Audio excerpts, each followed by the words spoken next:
No way. Did you just catch the toughest creature to hunt with your bare hands? The first thing Aelara noticed about the human was how stubbornly he stood his ground, even with his boots sinking into the ash dunes of Pirthax Prime. His breathing was ragged, blood trickling from a gash along his forearm, yet his eyes held a focus so feral it made her second-guess what species he really belonged to. The second thing she noticed was the creature behind him. A bracker, towering, plated in dark violet chitin, 6 legs braced wide, hooked jaws dripping with venom so potent a single drop could kill a starwolf. And this human, this unarmored, dust-streaked outsider, was gripping the creature's mandibles as though it were nothing more than a stubborn mule. Aelara leapt down from the sandstone bluff, landing lightly despite the weight of her sleek hunting armor. The twin suns burned overhead, and heat rippled off the dunes, distorting the horizon into shimmering haze. Her voice cracked from disbelief and awe. No way. Did you just catch the toughest creature to hunt with your bare hands? The human shot her a sideways glance, sweat streaming into his eyes. Wouldn't say catch. More like, not letting it kill me yet. His tone was dry, but there was no mistaking the strain in his muscles as the bracker bucked, the sand shifting beneath them. For a heartbeat, Aelara's instinct, hardwired from years among the elite Calixian huntresses, told her to draw her plasma spear and strike. But something held her back. Maybe it was the raw defiance in the human's posture.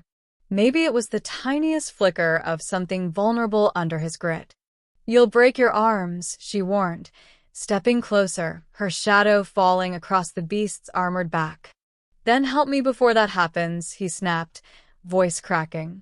She slid around, bracing her feet in the sand, and together they wrestled the bracker's jaws shut. Its hiss trembled through her bones. The creature thrashed once, twice, and then froze, sensing something it could not overpower. Easy, the human murmured, as if soothing a wild hound.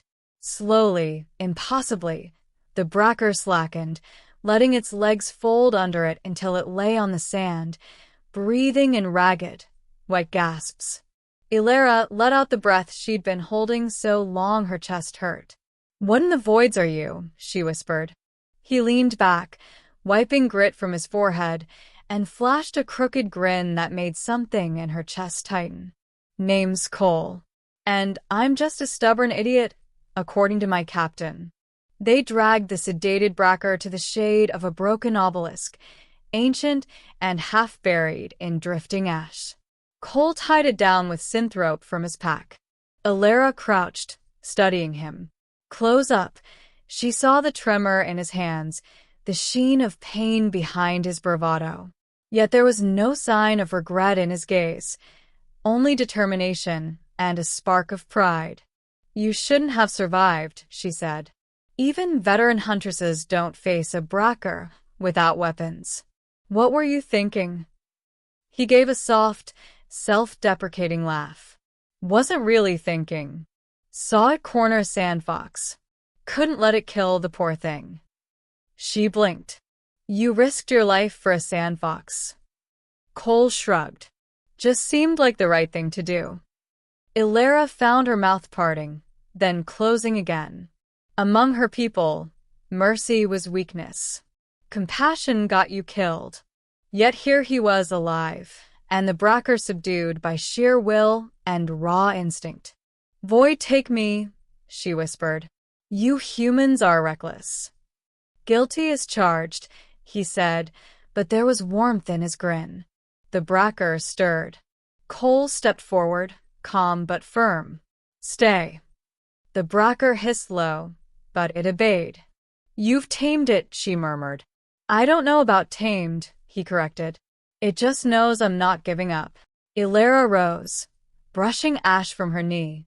"Cole, why are you really here?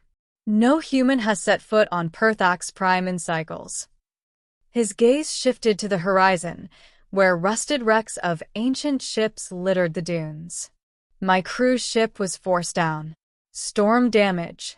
Captain ordered me to scout for shelter and water. She scanned the sky, seeing only heat shimmer and carrion birds wheeling. And instead, you caught a bracker. Not part of the plan, he admitted, sheepish. For a moment, they shared a fragile silence, broken only by the wind sighing across the dunes. Night fell swift and deep. The twin suns slipped behind jagged ridges, and cold seeped into the sand. They made camp beside the ancient obelisk. Cole unrolled a battered blanket, while Aelara sparked a tiny plasma lantern. He watched her from the corner of his eye. So, Huntress got a name? Aelara. She hesitated, then added, Captain of the Silver Talon. We patrol the wild dunes. Lucky for me you showed up, he said softly. She studied his face in the lantern's glow. Lucky or unlucky, she murmured. I almost ended you the moment I saw you with the bracker. Thought you were a poacher. His eyes held hers, and the air between them seemed to tighten. And now I'm curious.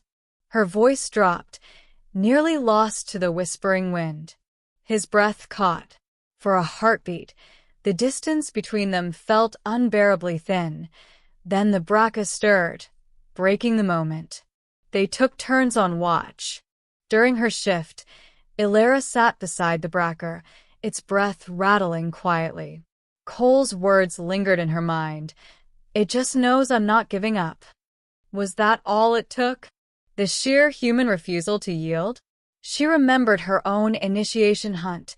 Years ago, standing alone before a dune beast, spear trembling in her grasp. Back then, she'd fought out of fear and duty. But Cole, he'd fought out of compassion. It frightened her, how that difference made her see him in a new light. Dawn's first light found them readying to move. The bracker, now docile, nudged Cole's shoulder with a curious snort. You're coming with us, big fella, he murmured, ruffling its plaited hide. Aelara shook her head, half laughing. No one will believe this. He smirked. Guess you'll have to tell them anyway. She stepped closer, voice softer. You could come back with me to the Talon. My crew would shelter your people until repairs are done. He hesitated, jaw tightening. And the bracker? We'll say it chose you. Which it did. He met her gaze, something unspoken passing between them. The trek across the dunes was grueling. The rising suns scorched their backs, and dust storms tore at their cloaks. Cole stumbled once, exhaustion dragging at him, but Aelara caught his arm, steadying him. Thanks, he rasped.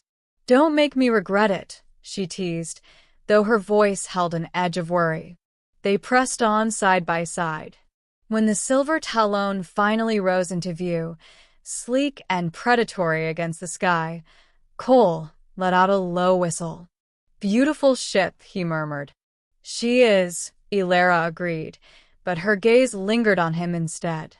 At the Talon's ramp, her crew gathered, eyes widening at the sight of the bracker, docile behind Cole.